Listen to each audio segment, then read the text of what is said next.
We're live. Oh. But not live. Live, but not live, though. Oh, hand me my phone. I left my list over there. Right. Alright. So welcome back to the basement. The basement Bros. podcast. Not to be confused with the Basement Brothers. The other podcast that we found on YouTube with our exact same name. But I think it's okay because they haven't uploaded an episode in 2 years, and they only had 2 episodes. I don't know what episode this will be because this is, if you're hearing this, then that means this is an emergency episode. This is this is emergency episode. That means we didn't get to get together and record 1 week, and me and Chris decided to do this because both of us were free, and Hayden's at a wedding right now. If you notice, it's just 2.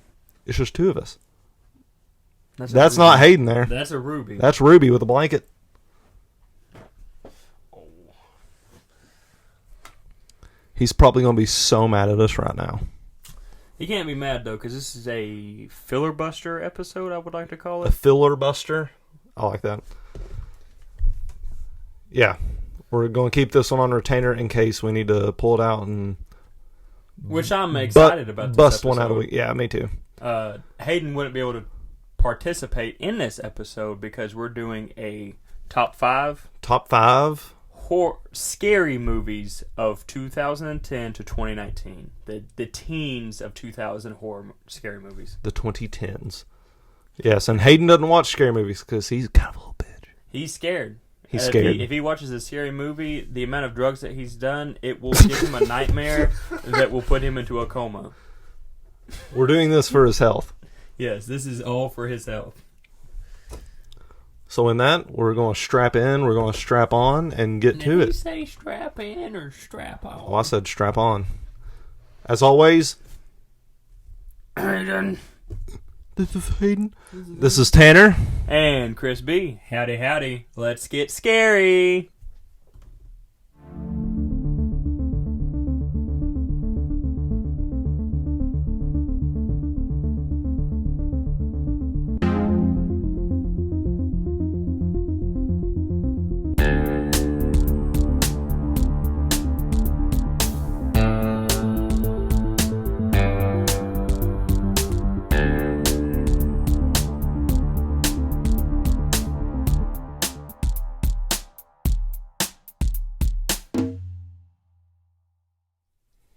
Okay. So as we said, this is going to be a top 5 scary movies of the 2010s. Chris, what was your number 5? I'm going to do number 5 as... I'm going to do The Conjuring. 2012 Good pick. Or 2013, The Conjuring. The start of the whole Conjuring universe. I feel like that was a pretty solid number 5. The first Conjuring was so good. It was so good that it's sparked a whole Conjuring universe. Right. And it's been kind of hit or miss since. Like, if they bang, they bang. If they suck, then they just suck. But like, La Llorona was probably the worst. La Llorona? Yeah. La Llorona? No, La Llorona. La Llorona? There's 2 L's. Arkansas. You got to roll that L. La Yeah, that one wasn't the best. No, that one was probably the worst of them. Yeah, I would agree. But and I feel like I'm in the minority on this. The Nun. Top? I loved The Nun. I feel like The Nun is the top. The tip? The tip. I want to say being a Catholic, The Nun hits me on a personal level. It's a super scary on a spiritual level and just oh yeah, I forget that you're Catholic. Yeah. Watching it as a Baptist, it's just scary. Like it's just a good scary movie. But yeah, hell yeah. No, that's definitely. I feel like they want to go more into The Conjuring a little bit. Yeah. I feel like with the second one, it was the Conjuring 2 wasn't as good as the first one. I feel like what was it? Are. The Devil in Me, the third Conjuring. The third one. I thought that one was pretty good. I did enjoy the third one. I don't know. The third one was good. I still feel like the second one's probably better than the third one. I don't know. I feel like it's been a while since I've seen the second one. Yeah. I feel like the but I the first really one was enjoyed good. it. I feel like going off memory, I enjoyed the third one more. I Okay. need to look more into what it was. It had witch vibes. Okay, it was about that trial, Yeah. the right? trial Which that was a going on. real Yeah, that was a trial in real, America all, where their all defense the was. Conjurings were based on real events. That's true. That's true. But this one was like, I didn't commit that crime. Yeah. I was possessed. Yeah. Yeah, I thought that was a cool little twist, and it wasn't just another haunted house kind of thing. Well, right. But so, like, I don't know if anyone's done any research into the Warrens. I have not. Like from the first Conjuring, the girls from that family that wrote books afterwards, they said that the worst thing they could have done was invite them over to help. They said it made things 10 times worse. Oh. They said it was god awful. So We're here to help. Yeah, so like they're based on true events, but the events that actually happen are nowhere close to what actually happens. Because it's a movie, you want it to be popular. You want it to be cool. You want to dramatize what happened, right? And make it kind of like candy. Yeah, So I've got the Conjuring Universe films here. yeah. Let's smash or pass. Okay, Smash or pass them. okay. The Conjuring 1, Smash. Smash. I will smash the fuck out of that. Yeah. Annabelle. Annabelle. Annabelle. Cannibal. Annabelle the Cannibal. Annabelle. Smash. Smash. 100%. Yeah. The Conjuring 2. I'm gonna say, go ahead. Sorry. I was gonna say it's last call. You know. Like there's there's no night. Yeah, there ain't nobody else at the bar. Smash it. I'll go watch. Yeah. I'll take the Conjuring 2 home and watch it. Yeah. I would go back to her place. I don't want the Conjuring 2 to know where my house is. I'll go back to their place. I think was the Conjuring 2. That was the first one that showed the nun. Yes, that was where the. I'll give it valid. smash for that. For that reason. Yeah, that one scene still sticks with me where it was the mom, the Lorraine, and her daughter, standing in that study that they had, and then the daughter was like, "Mommy, who's that?"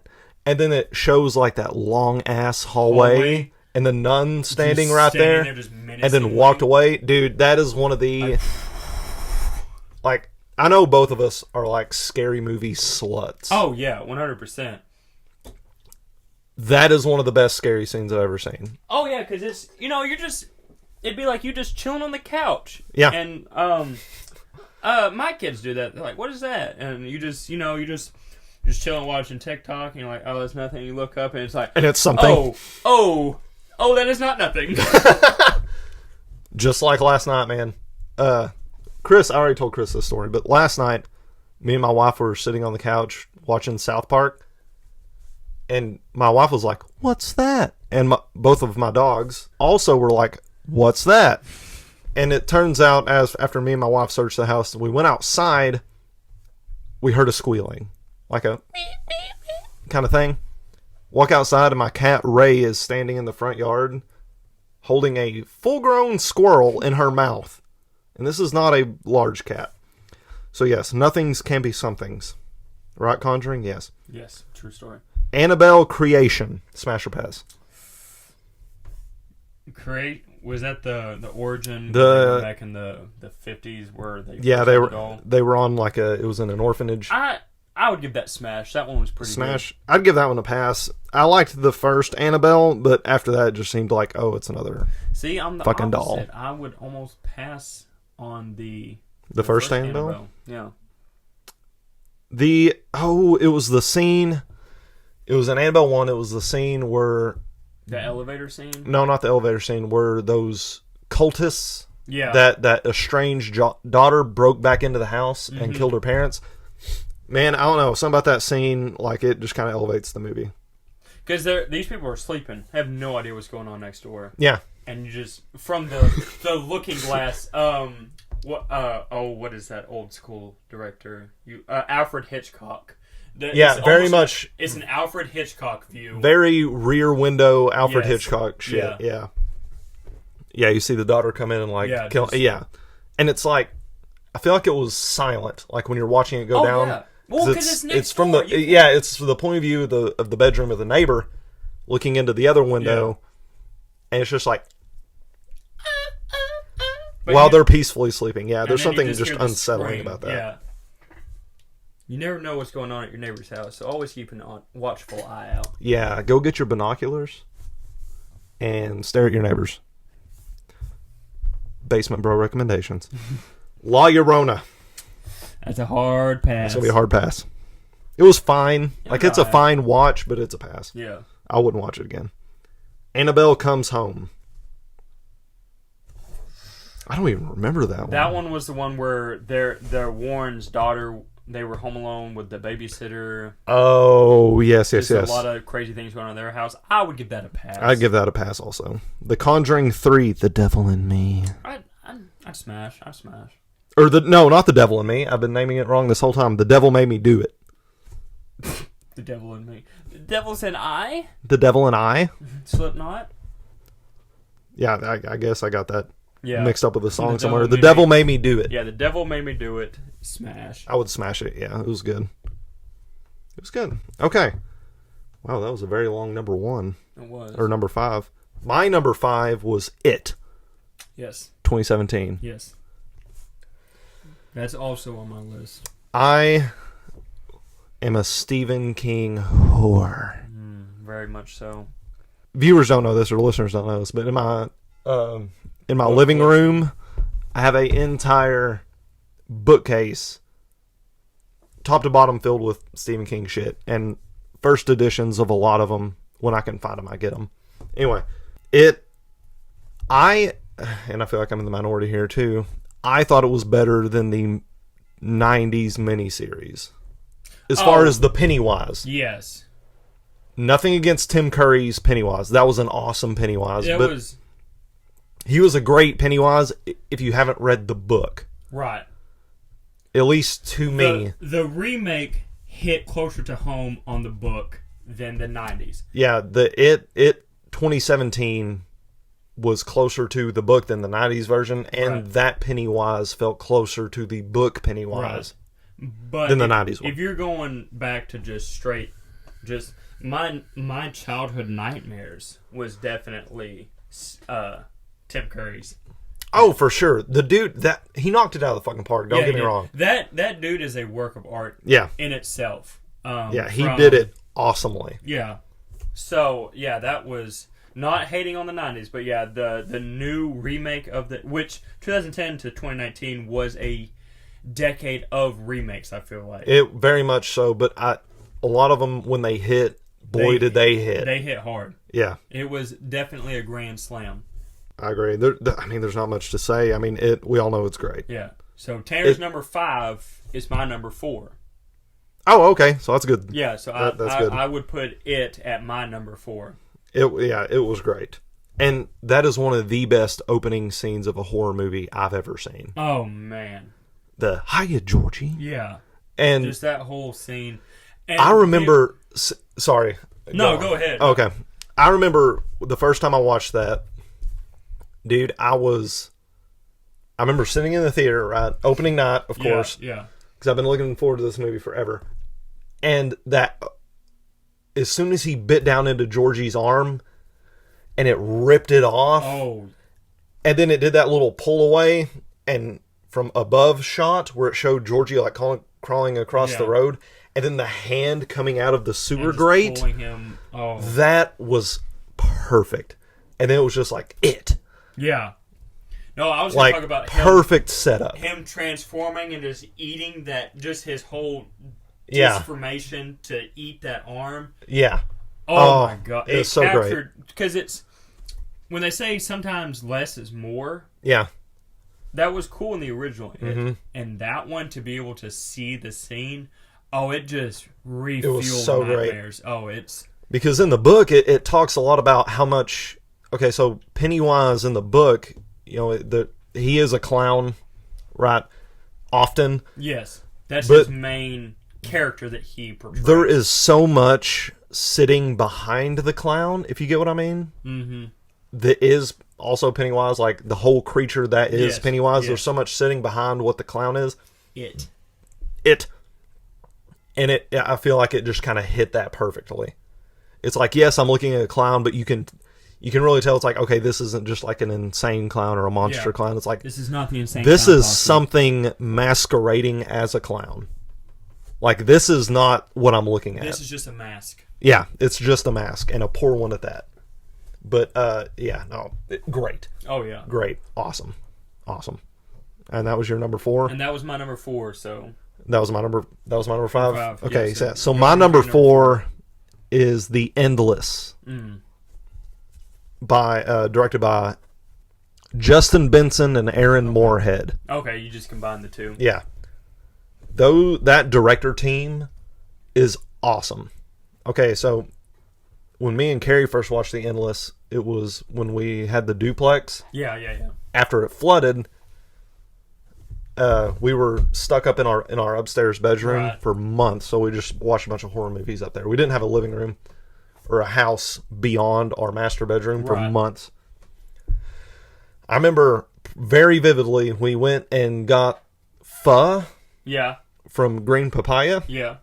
Took it back and put this movie on just because the cover looked cool. It was one of those, it's like, hey, this might be pretty good. We're going to watch this with our dinner. Watched it on a whim. Both of us had our fucking mind blown. Oh, yeah. At how good this movie was. So I looked up, I'm like, man, what other movies has this director done? And it was a director team. And they had another movie called Resolution. I think it came out in 2012. They had Resolution, The Endless, Spring, Synchronic, and another movie called Something in the Dirt. So when you were talking about blowing your mind, I was thinking about how Synchronic blew me and Haley's mind, because I was not expecting that. That was a crazy movie. Yeah, I didn't want to tell you too much about that movie before letting you borrow it. Definitely mind blower movie. Okay, yeah. So the Resolution, Spring, The Endless, Synchronic, and Something in the Dirt. If y'all want to see a good, crazy drug time machine movie, Synchronic is where it's at. Yeah, Synchronic is, and even that, even trying to give it a description doesn't do it justice. No, there's no way to describe that. No, it's just good. Just watch it. Yeah. Anything by Benson and Moorhead, watch it. It's a banger. Mind blower for sure. It will at least give your mind a blowjob. Yes.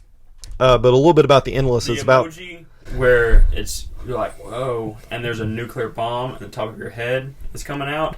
That's watching like any of these guys' movies. That's watching any of these duos. But The Endless, a little bit about what that's about is so there's these two brothers that live together, and they're kind of on hard times. They both live in one apartment together, and they're in their late 20s, early 30s or something. But they had escaped from a alien death cult, is what they called it. Yeah. When they were young, and then they were one of the few who managed to get out. And one day they just get this mysterious package on their front door, and it's a VHS of the cult. And long story short, they go back to check it out, maybe see people they used to know, and some shit goes down. And that's all I'm going to say, because I do not. I'm do not want to spoil. I'm anti-spoiler anyway, and especially in these movies, I do not want to spoil them. Right. Okay, that was my number 4. That was your number 4. What's your number 3? My number 3 is going to go to Halloween. Halloween 2018? Yes. Oh, fuck yeah. So... that very narrowly escaped my top 5. Nothing against that movie, because it's fucking great. I know, I already put it on there. I was like, I may as well put Halloween on there. Just because, like I said before, the teens were the years for the remakes. So yeah, Halloween. Remakes and reboots, all that fun shit. Right, because, we grew up with 80s horror. Those were, you got Freddy Krueger, Michael Myers, Jason Voorhees. You remember having our parents like taking us down to they'd take us down to the movie rental. What am I stepping on? It was sharp. Yeah, That's a tack that I just man. set my foot on. They take us down there and we get VHSs of like Cujo and Friday the 13th and all that fun shit. Yeah. So yeah, we're old as fuck. Yeah, and I'm gonna talk about a remake that was terrible. Was the Freddy Krueger Elm Street remake? I did not watch and that was in 2009. It didn't 10? quite make the Nightmare 10. on Elm I don't Street. think it made the 10. I think it was 09. That one was awful. Yeah. It was terrible. It looked bad. Yeah. Like the Freddy looked bad, so I didn't watch it. Yeah, it was awful. But so back to Halloween, they brought Jamie Lee Curtis. They brought Jamie Lee Curtis back. Yes. And they changed the universe a little bit from H2O and Resurrection. Well, when they made that movie, they made it pretty clear. It's like, hey, everything after the original Halloween is not part of this canon. Right. Which I think they already did that with some other Halloween movies, where it's like, okay, ignore these movies, and this is where we're going. With Halloween 20, they pretty much said that with Halloween 2, 3, 4, 5, 6. Halloween, that series is like a choose your own adventure movie series. It's almost as bad as Leatherface. Yeah. Yeah. It's almost as bad as Texas Chainsaw Massacre. That one. Oh, they went off the rails fucking quick. Does not go off of the second one. It is every Texas Chainsaw Massacre is based off of. We're following right after the original. Yeah, and there's how many? 10. And then there's like, oh, we're not going after the original. We're going after the remake of the original. And it's like, what the fuck are y'all doing? No, Texas Chainsaw. The only good Texas Chainsaw is the first one. I liked the 03 one with Orly Ermy. I liked that one. That one was pretty good. That would take second place, for that sure. Would definitely take second place. Yeah. But then there was like Texas Chainsaw, The Beginning. Yeah. Yes.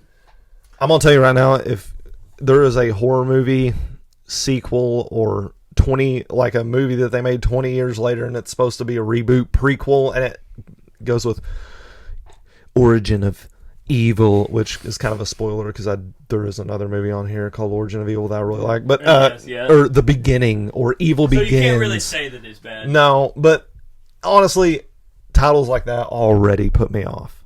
I want to need to take a timeout. Do you have to pee? I have to pee so far. Okay, I'm gonna just sit here and stare at the camera. Well, that one since episode 4. Yes. Did I do number 3? Yes, I did. Yeah. That was number 3. All right, now we're getting into the real good shit. Hereditary. What can you say about Hereditary? It's fucking awesome. It was good. I love a slow burn of a movie. And listen, what is straight up Tanner Nip is a movie where you have a character in a situation or a group of characters in a situation in a slow burn, right? Where it's like every 5 minutes or every 10 minutes or so, they are in an exponentially worse situation than what they were in. Right. And it's like, where the point of no return was passed in the first 20 minutes of the movie. Like, I love that shit. And where it's like, you know it's going to get bad. It's getting bad, but how much worse is it going to... How bad is it going to get in here? And in Hereditary... And again, if any listeners, for whatever reason, hasn't seen Hereditary, I'm not going to spoil it. It gets bad. It gets so bad for these people. And you see it coming a mile away, but it's like in a good way. Yeah. You know? And it keeps giving you these hints. It's like, hey, this family is fucked up, right? There's some fucked up shit that was already going on, and it's going to keep going on. And I don't know what the actress's name is, but the lady that plays the mom in Hereditary, let me look up her name real quick. Toni Collette. Mm-hmm. Amazing job throughout that whole fucking movie. Oh, she did so good. And the son the actor's name is Alex Wolff. The relationship between those two, man, like, and how troubled it is, and how their whole situation could be solved in like a conversation where they just talk about how they feel. Right? It's too hard. It's too hard. It's too hard for people, and I don't understand. And it's like the whole movie. It's like, man, y'all's relationship could be so much better, and y'all could have avoided so much of this shit if you'd have just talked, but you didn't. So now there's a naked man standing in your living room. Kind of a spoiler, kind of not. That's what happens. That's what happens. And somebody else catches on fire. And there's somebody banging their head against the ceiling. I'm trying not to spoil this movie. It's just so good. So that was your number 3? That was my number 3. So it's your number 2. My number 2. Lay us out a fat, stinky number 2. I wouldn't call it a fat, stinking number 2. I'm going to go with 2019 Midsummer is number 2. That is so funny you say that, because that is also my number 2. Damn. It's good. It's the same director as Hereditary. Right. Yeah. Florence Pugh, the main actress. A lot of people didn't like Midsummer. My parents, they didn't think it was that good. They were like, this isn't... And I'm like, it's... The reason why Midsummer hits on a different level is because most of your scary movies are nighttime. And all of Midsummer vibes are during the day. So it gives you a different... It shows like there's like 2 scenes that are nighttime and one of them's just a dream, actually. Right.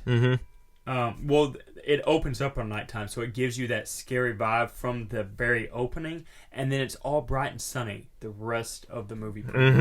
And so it's different on a different level because you're used to dark, scary vibes for scary movies. Dark, brooding, gray. But that's why it hits on a different level, because you're dealing with a cult, and the people are confused that they're dealing with a cult. They don't know that there are things going on behind closed doors because it looks all sunny and there's flowers everywhere. There's you're in a nice, beautiful open field. There's no clouds. It's the middle of summer, and where are they? Like Scandinavia or something? Yeah, Norway. Yeah, a North European place.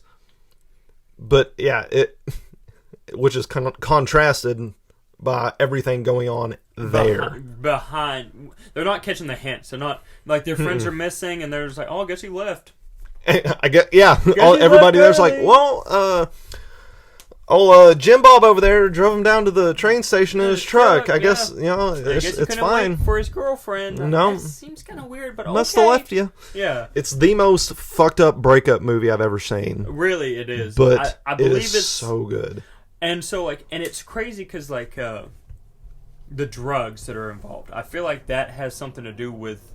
Because a lot of cults, what they'll do is they'll get you drugged up so you don't see the messed up stuff that's going on. You just think everything's cool and dandy and it's great. Where your defense is down. Yes. Right, they get your defenses down. And you can't really... What are you going to do? Are you going to go try to run through 40 miles of woods while you're fucked up on ayahuasca? No, you're not. How long was it? 4 hours? It was 4 hours. They drove for 4 hours to get to this place. Yeah. After a flight. Yeah, so, they are in the middle of bumfuck nowhere. The only vehicle that can get you out is a truck driven by Jim Bob. And Jim Bob can't be found unless they said that he drove somebody. You know, they said that a few times that they had a truck. I didn't see a truck in that whole movie after they got there. Because it took 4 hours to drive there, and then they walked for a few more miles to get to the village. Yeah, the middle of fucking nowhere. And this is another one that... service. Same director as Hereditary. Yeah. And same bag of Tannernip, same strain, where it's every 10 minutes, these characters are more and more fucked. Oh, yeah. Yeah. Love it. And it just slowly crescendos, like, and every not time, really any jump scares. No, well, there's some. Yeah, there's some. But and there's... It's just more of a mental thing. Yeah. Just to think about. Yeah, I like those kinds of horror movies, like ones that kind of get into your mind and stick with you longer than what you spent watching it. You know what I mean? And every time I watch it, I notice something new. That's another thing. Like in the cloud, or like when she opens the door after she tries to run to the bathroom, she opens the door and she sees her sister, or like she sees her parents after or she sees like her family members in the leaves of the trees. Yeah, like she doesn't even see that. The audience is supposed to see that. Like there's so much shit going on in the background. So much detail in the background. Yeah. Very, very... It's one of those movies where you can tell that every single shot was planned out. Oh, yeah, 100%. Like, every frame of that movie, start to finish, was planned out by the director. Kind of like The Shining. Yeah. Now that, if we're talking about like greatest horror movies of all time, that probably tops my list is Stanley The Shining. Kubrick's The Shining is very top tier. I've seen that tens of maybe even 100 times, Right. and I can still watch that and notice something different. Like there's so much shit going on, and then you think about those fan theories where it's like, well, maybe this movie's talking about the space shuttle. Maybe this movie is talking about the massacre of Native American Indians, or maybe this movie is talking about a very traumatic relationship between a parent and a child, and it's like if you can watch that movie so many different times through different lenses and see different shit going on. It's nuts. It's nuts. It very is. And Midsummer's is in the same vein, where it's like you can watch it several times and not get the same experience. And depending on what mood you're in or what vibe you're going into it.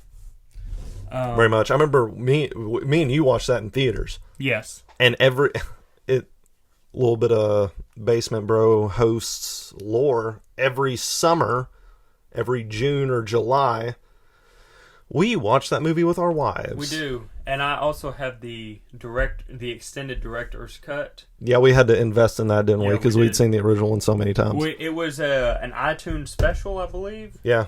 And oh my gosh, yeah, because we have it on Blu-ray, and it did not come out with that. We had to get the... Well, there was a director's cut Blu-ray, but it was like $50 or something. Okay, that's what it was. Yeah it's like, or we could pay $20 on iTunes and watch it like that. So now we have the Blu-ray for $20, and then we bought it on iTunes for another $20. Yeah. So we may as well have spent the $50 on the original. And it's only, like 10 minutes longer? No, it was like 30 minutes. Oh, 30? Okay. I was thinking of something else. It was a significant difference. It wasn't Lord of the Rings extended edition. No, where it adds another extra, 2 hours of movie. It was like 27 minutes added to it. But boys, it was every minute of that movie already is pretty beefy. It really is. But I feel like I'm kind of late on this, but a little synopsis of that movie is, this isn't a spoiler because it happens in the first 5 minutes of the movie. But there's a girl that her sister and her parents die all in the same event. Pretty tragic. And so she's pretty isolated and lonely, and all she has left is her boyfriend, who doesn't want to be with her but feels like he has to. Her boyfriend's a piece of shit. Boyfriend's a piece of shit. Yeah. And God, he is such a dick. And everything he says is so ingenuine. Oh, it's... I got to give props to the actor, because every line he gives to her sounds like the most generic, disingenuous The man shit. forgets her birthday. Forgets her birthday, yeah. And they were dating, what, like 3 years? Yeah. Forgot her birthday. Forgot her birthday. At least 2, yeah. Forgets her birthday. Piece of shit. So, number 1? Then they go on a trip for college, for academic purposes, with a friend they made in one of their classes who is a foreign exchange student. They go back with him to his village, and that's where all the shit goes down. There is other factors at play, I will just say that. Yeah. Than just academic shit. It was set up. Absolutely. Spoiler alert. Yeah, spoiler alert. So we're down to your number 1. My number 1. I think I know what it is. It's Tucker and Dale. Yes, Tucker. It's a scary movie. It's also one of the funniest movies I think I've seen. So, I named my firstborn son after Tucker because I loved the movie so much. My mom was like, "If you're all thinking about names, just what's one of your favorite movies?" And I was like, "Tucker and Dale versus Evil." All right, Tucker. Yeah, I tried Tucker Dale. And the wife was not having it. Yeah, I can't blame her. He's going to be a manager at Walmart. I'm like, well, they make over $120,000 a year. He would be doing better than us right now. He's doing God's work. Yeah, Haley. It is a funny. It's a horror comedy. It's one of those. It's one of those. It's these guys are just wanting two just hardworking blue collar guys. Good old boys. Trying to work on their summer home. Their summer home just happens to be in the woods, and these college kids are trying to go out and enjoy their summer, and they're just like, oh, rednecks are scary, and then like it's just a series of bad events that every time they catch them, it looks bad. They're not. It is very much a series of unfortunate events. Yes, Lemony Snicket hit it on the head with Tyrendale versus Evil. Because yeah, it's just a series, and they're like, "What are we gonna tell the cops? We." There's a scene where one of them jumps into a wood chipper, and he's trying to pull him out, and it looks like he's pushing this kid into a wood chipper, and they're like, "He's killing him!" And he's like, "No, I'm trying to help him. I'm trying to help him. He did this to himself. He literally shit ran like that. It's shit like that. It's god awful, but it's so funny, but scary at the same time. It very much has some Tim and Eric. 100%. Awesome show, great job, or bedtime story vibes. So that is my number one, because that just... I can't even blame you. That movie is really good. It hits too close to home for me. It took several years for him to convince me to watch it, because every time he explained it to me, I was just like, this sounds kind of stupid. It's like it's just people misunderstanding each other. Okay, there's a huge misunderstanding. And it's like, and yeah, I'm glad I caved and watched it, because it was very much worth the hour and a half runtime, whatever. Any more on Tucker and Dale? I'll let you decide for yourself. Go watch it. Go watch it. All right, my number one, my numero uno of the 2010s horror movies was The Lighthouse. What year did The Lighthouse come out? 2019. So it's like right there at the end. It was when the horror movie resurgence of the 2010s had their little climax. Yeah, it really did. And had their cum shot that was The Lighthouse. I'm going to say right now this movie is not going to be for everybody. No, it's shot in what used to be called full screen, like on DVDs. Right. You remember where it was just squared off? Like it's not widescreen, it doesn't take up your whole TV. It's a full screen. Full screen. Squared off, and it's in black and white, the whole thing. And another tidbit of information, this is based on true events. A lighthouse in Scotland. Yes. Right, where the lighthouse keepers disappeared, and it was a very strange... The whole ordeal was strange. Yeah, let me look up real quick and give a little synopsis of that. I found it. I found it. All right. The true real life story that forms the backbone of the lighthouse's inspiration occurred on the Smalls, a tiny cluster of rocks 20 miles off the Welsh Pembrokeshire coast. Upon these rocks stood the Smalls Lighthouse, which was in 1801 saw two lighthouse keepers named Thomas Griffith and Thomas Howell stationed there. Griffith. Why did I think there was three? I thought there also was three, but let's see. Griffiths and Howell, who reportedly were already hostile towards one another, found themselves adrift from civilization on a spit of land with only each other for company. So imagine a person you absolutely hate the view of, and you're stuck on an island with them having to work as a team. Well, sounds like accounts chronicling the true story in 1801 state that the Griffiths that Griffiths suddenly became unwell following injuries sustained in a freak accident, with Griffiths subsequently dying under mysterious circumstances after weeks of suffering. This left the other lighthouse character, Howell, alone to deal with the corpse of a man he was known to have disliked.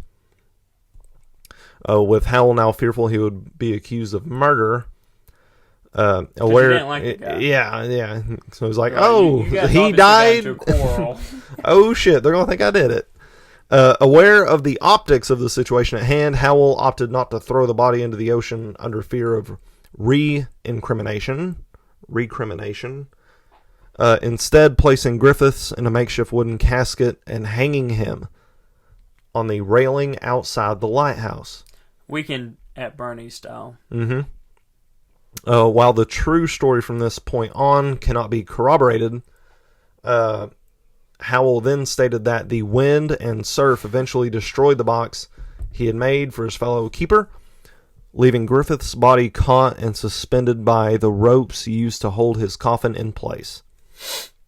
It is estimated Howell was left alone for over 3 weeks with Griffith's body in a hut that was less than 5 meters in diameter, with the wrapping of Griffith's body on the lighthouse window making it seem as if Griffiths was trying to get in or beckoning Howell to come join him outside. Can you imagine that smell?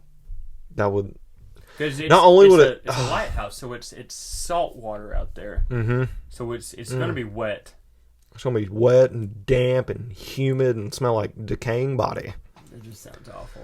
And it's waving at you. Just the psychological toll that must have taken. Crazy. Do we have a picture of Willem Dafoe's face? No, we don't. In that scene where he had his eyes wide open for 2 minutes straight without blinking. Oh, no, but that is a great scene.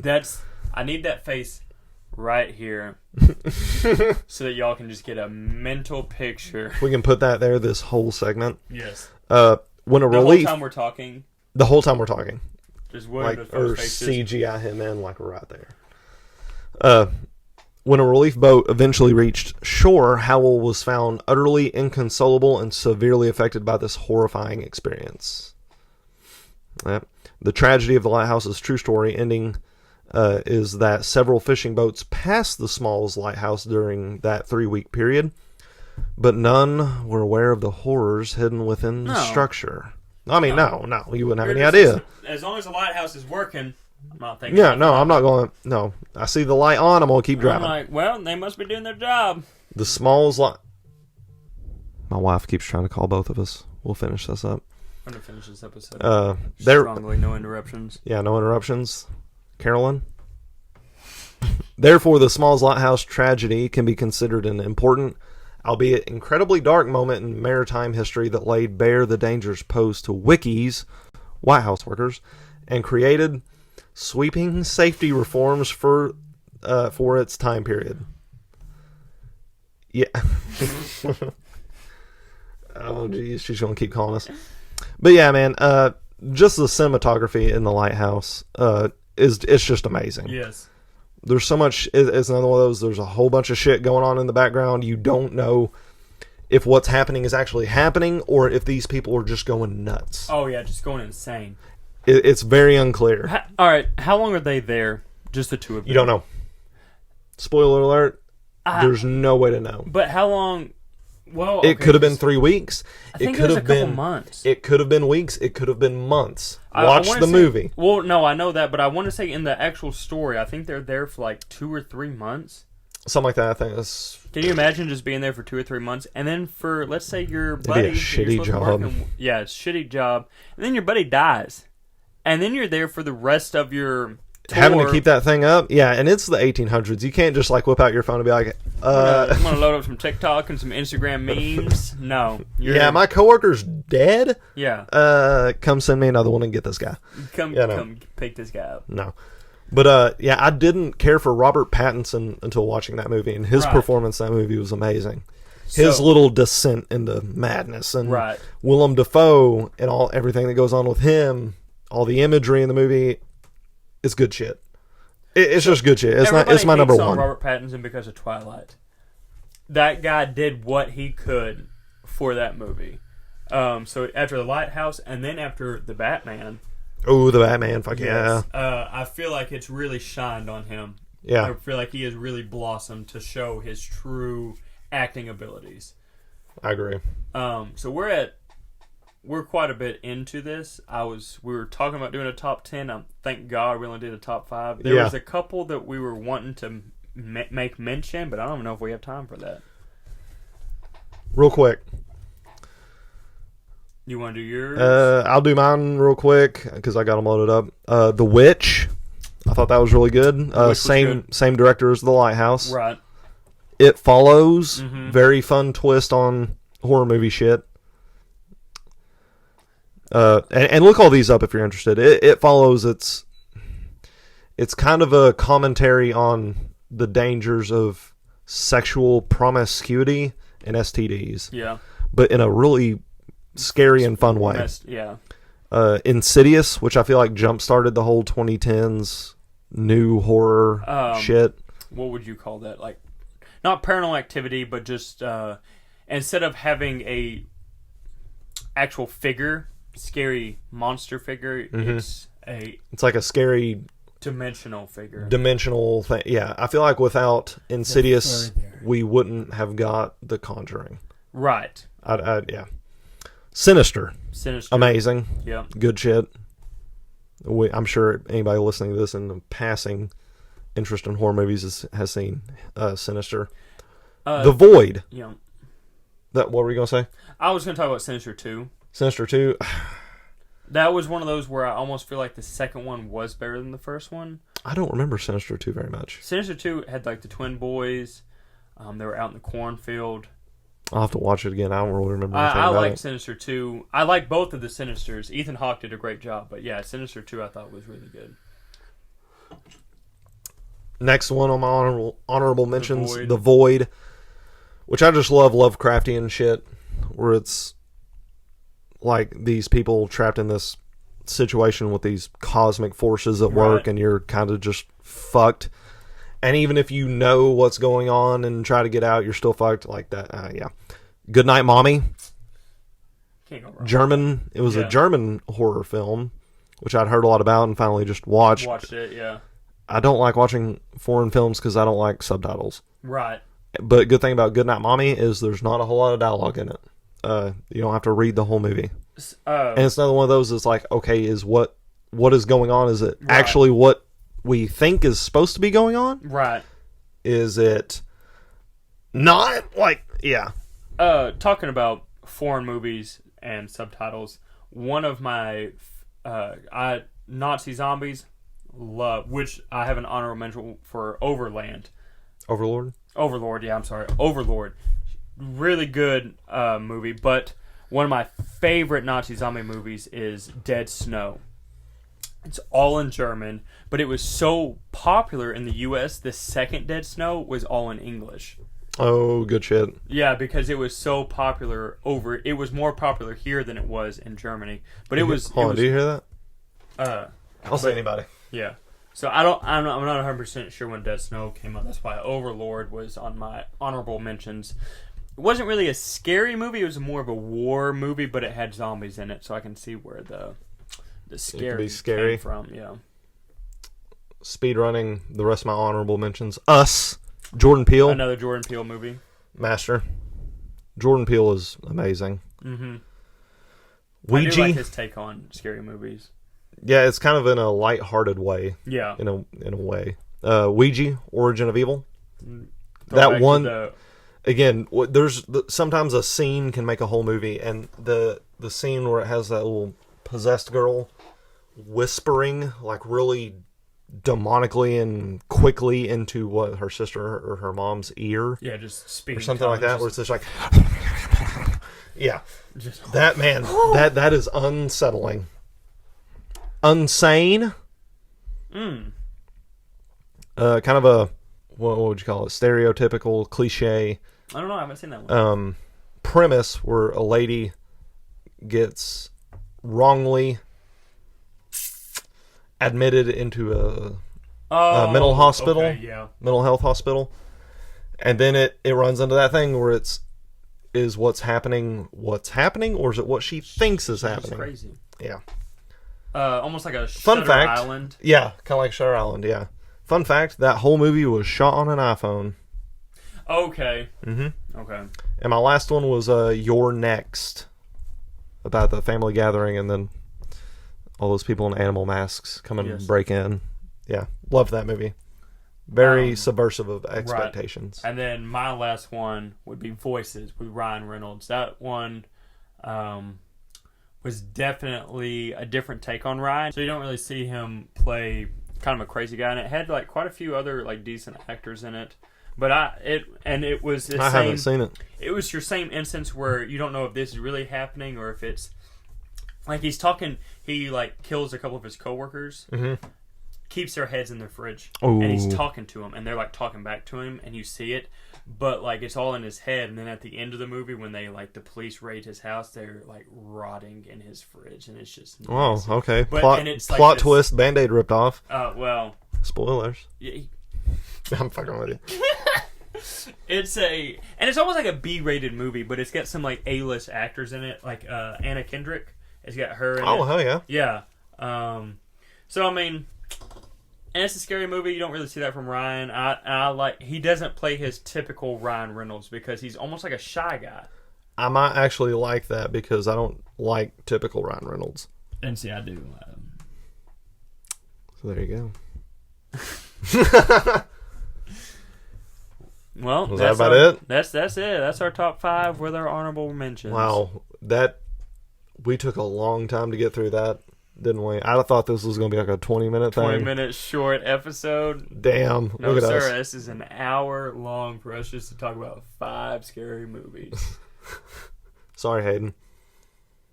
He's not here. Sorry about you. Well, so yep. If you're hearing this, sorry we didn't get an actual Basement Bros episode out this week, but me and Chris like horror movies, and glad you're here to listen. Glad you're here to listen. We wanted an excuse to talk about them. Any chance we get, and we have a chance. All right. So we'll be back next week, maybe. I don't know. Fuck, I don't even know when this is coming out. We're recording this on April Fool's Day. Fun fact. Technically, yeah. Yeah. Oh shit. It is. Yes. So, hello, people of the future. Bye. Bye.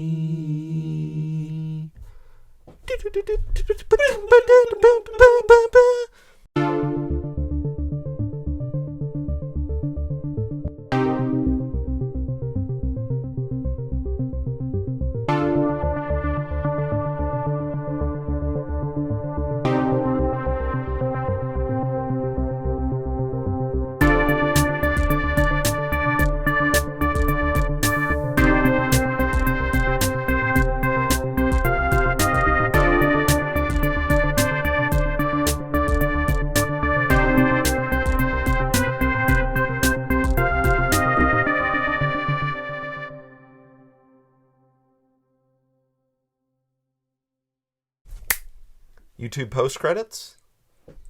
We're actually in purgatory right now. We've already been dead.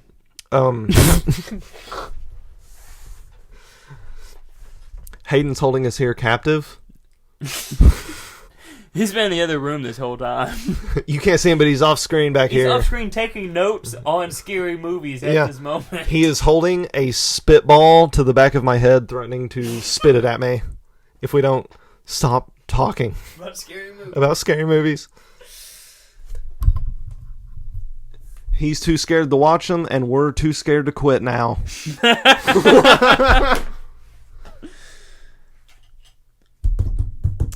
Signing off. Yeah.